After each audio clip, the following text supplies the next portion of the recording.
உலகெங்கும் வாழ்கின்ற தமிழ் சொந்தங்களே, கிறிஸ்துவுக்குள் அன்பானவர்களே, கர்த்தர் இயேசு கிறிஸ்து நாமத்தில் அனைவருக்கும் வாழ்த்துக்கள், வணக்கங்களை தெரிவித்துக் கொள்கிறேன். இதுக்கு முன்புள்ள காணொளி பதிவில் எப்படி தேவனை தொழுது கொள்ள வேண்டும், ஏன் தொழுது கொள்ள வேண்டும், தொழுகை என்றால் என்ன என்பதை பற்றி பார்த்தோம். இன்றைக்கு யாரை தொழுது கொள்ளக்கூடாது, தொழுகை ஒரே ஒருவருக்கு மட்டுமே,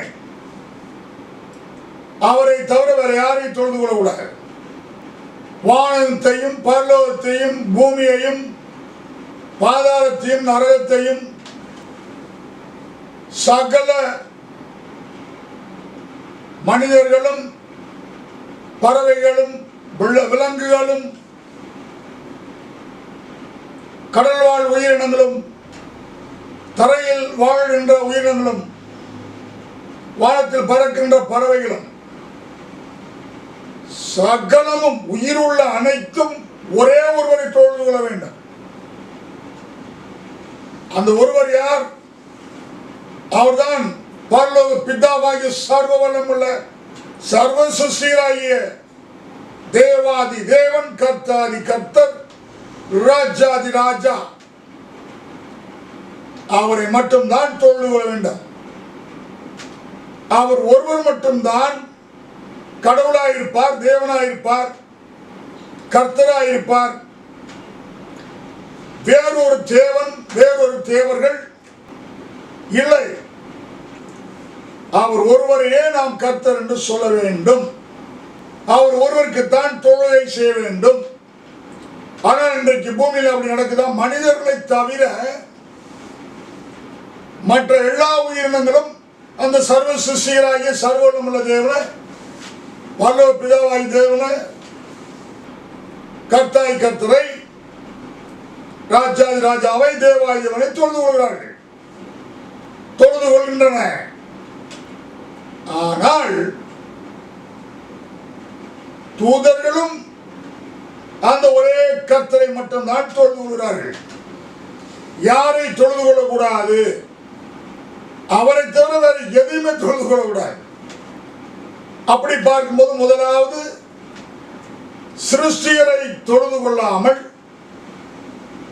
சிருஷ்டிகளை தொழுது கொள்கிறார்கள் என்று வேதம் சொல்கிறது. ரோமர் 1ஆம் அதிகாரம் 25ஆம் வசனத்தை வாசிக்க கேட்போம். யாரை தொழுது கொள்ள வேண்டும், யாரை தொழுது கொள்ளக்கூடாது, இவர்கள் யாரை தொழுது கொள்கிறார்கள், யாரை தொழுது கொள்ளக்கூடாது என்பதை பார்ப்போம். தேவனுடைய சத்தியத்தை அவர்கள் பொய்யாக மாற்றி, தேவனுடைய சத்தியத்தை பொய்யாய் மாற்றி சிருஷ்டிகரை தொழுது சேவியாமல், தேவனுடைய சத்தியம் கர்த்தாதி கர்த்தர், தேவாதிபர், ராஜா ராஜா, பரலோகபிதா தேவன் ஒருவரையே தொழுது கொள்ள வேண்டும். அதுதான் சத்தியம், அதுதான் நித்தியம். ஆனால் அந்த ஒரே கடவுளாகிய பிதாவாகிய தேவனை தொழுது கொள்ளாமல் சிருஷ்டியை தொழுது சேவித்தார்கள். அவர் எதையெல்லாம் படைச்சு வச்சாரோ அந்த சிருஷ்டியை தொழுது சேவித்தார்கள். உதாரணமாய் பார்ப்போம். அப்படி முதல் சிருஷ்டியை தொழுது கொண்ட இடம் பழைய ஏற்பாட்டில் மோசே கர்த்தருடைய வார்த்தை கீழ்ப்படிந்து 10 கட்டளை வாங்க சீனாய் மலை ஏறி 40 நாள் அந்த தேவனோடு சஞ்சரிக்கும் போது அதுவரைக்கும் ஒரே கடவுளை தொழுது கொண்டு வந்த அவர்கள், சிருஷ்டியரை தொழுது கொண்டு வந்த அவர்கள் ஒரு சிருஷ்டியை கண்டுபிடித்தார்கள். தொழுது கொள்ள சாத்தான் உதவினான். பழைய ஏற்பாட்டிலே யாத்ராகம புஸ்தகம் 32ஆம் அதிகாரம் 4ஆம் வசனத்தை வாசிக்க. அவர்கள் கையிலிருந்து அவன் அந்த பொன்னை வாங்கி சிற்ப கருவினால் கருபிடித்து ஒரு கன்றுக்குட்டியை வார்ப்பித்தான். அப்பொழுது அவர்கள், இஸ்ரவேலரே, உங்களை எகிப்து தேசத்திலிருந்து அழைத்து கொண்டு வந்த உங்கள் தெய்வங்கள் இவைகளே என்றார்கள். உங்கள் தெய்வங்கள் இவைகளே என்றார்கள். அதற்கு முன்பு என்ன நடக்கிறது? இந்த கன்றுக்குட்டியா ஈட்டிலிருந்து புறப்பட்டவுடன் செங்கடலை 2 பிளந்து விட்டுச்சா? அந்த கந்து குட்டியா பிளந்து விட்டுச்சு? இவ்வளவு கேவலமாக்கிட்டா சாத்தான். உணவு கேட்டார்கள்.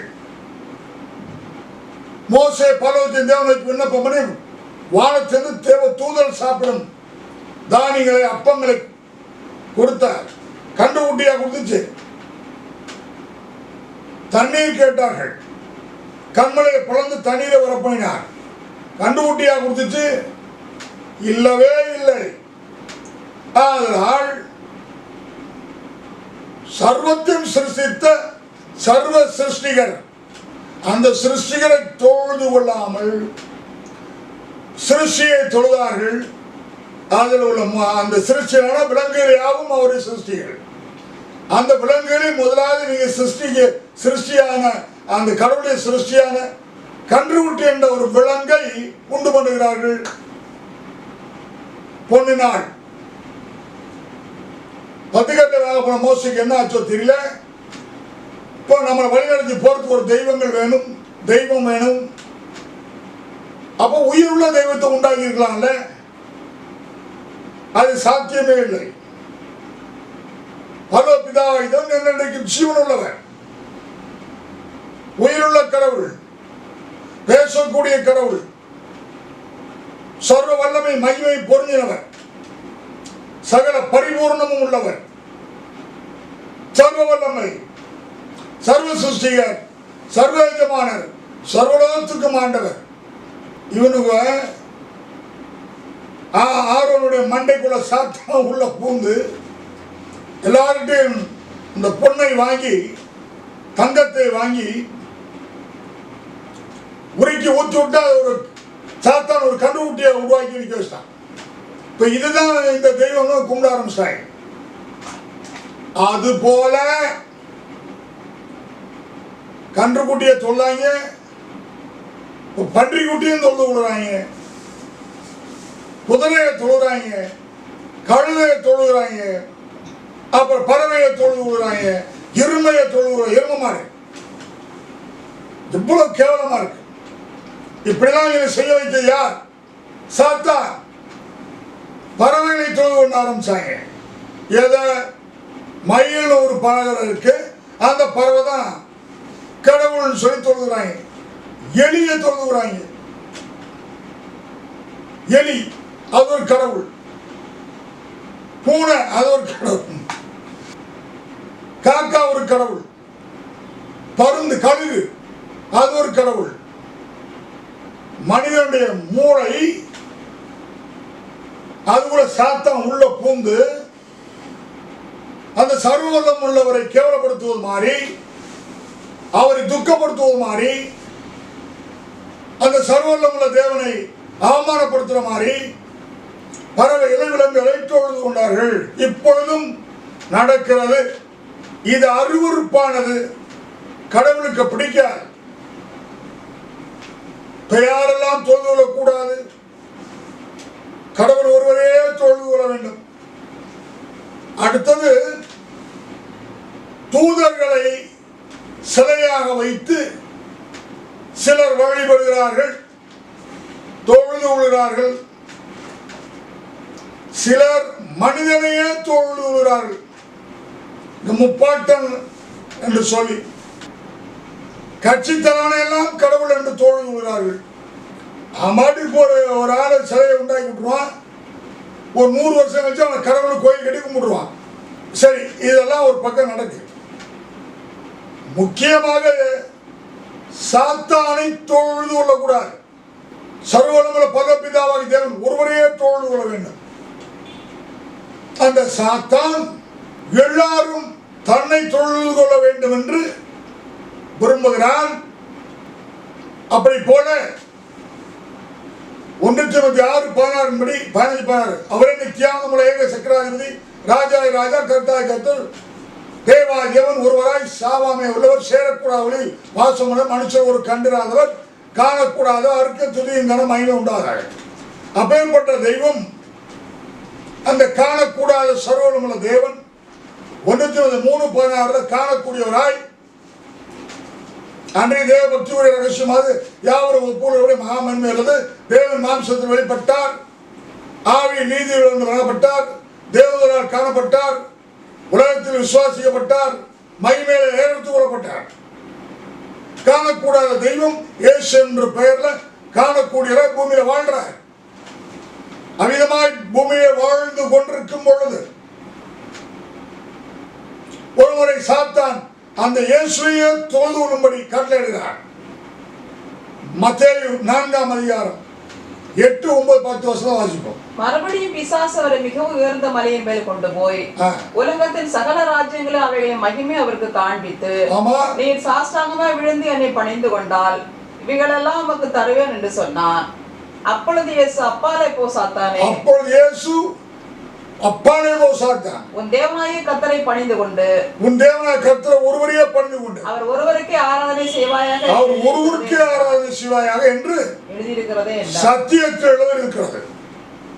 சத்தியம் அவர் ஒருவரையே தோழி கொள்ள வேண்டும்.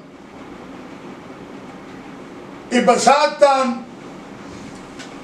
இவன் சாத்தானாய் மாறுவதற்கு முன்பு பரலோகத்திலே 7 மண்டலங்கள் இருக்கின்றன. 7 விதமான தூதர் இருக்கிறார்கள். 4 ஜீவனான தூதர்கள், 24 மூப்பரான தூதர்கள், திரளான தூதர்கள் கூட்டம், சேராபின் தூதர்கள், கேருவின் விசேஷ கேருவின் தூதர்கள், 7 பொன் குத்துவிளக்கு என்ற தூதர்கள், 7 நட்சத்திரங்கள் என்ற தூதர்கள், 7 கண்கள் என்ற தூதர்கள், 7 மண்டலம், 7 விதமான தூதர்கள் தேவாதி தேவனை, ராஜாய் ராஜாவை, கர்த்தாய் கர்த்தரை தொழுது கொண்டார்கள். அப்பொழுது அந்த பர்வத்துக்கெல்லாம் ஒரு தலைவனாக, தெய்வத்துக்கு அடுத்தபடியாக, கடவுளுக்கு அடுத்தபடியாக, இந்த தூதருக்கெல்லாம் ஒரு தலைவனாக, ஒரு தளபதியாக இந்த சாத்தானாய் கெட்டுப்போன தூதனை கேருவினை நியமித்தார். அவன் அந்த தொழுகையில் தன்னையே தேவன் என்று சொல்லி தொழுகை விரும்பினான். தன்னை தூதர்களையாவும் தொழுது கொள்ள வேண்டும் என்று எண்ணினான்.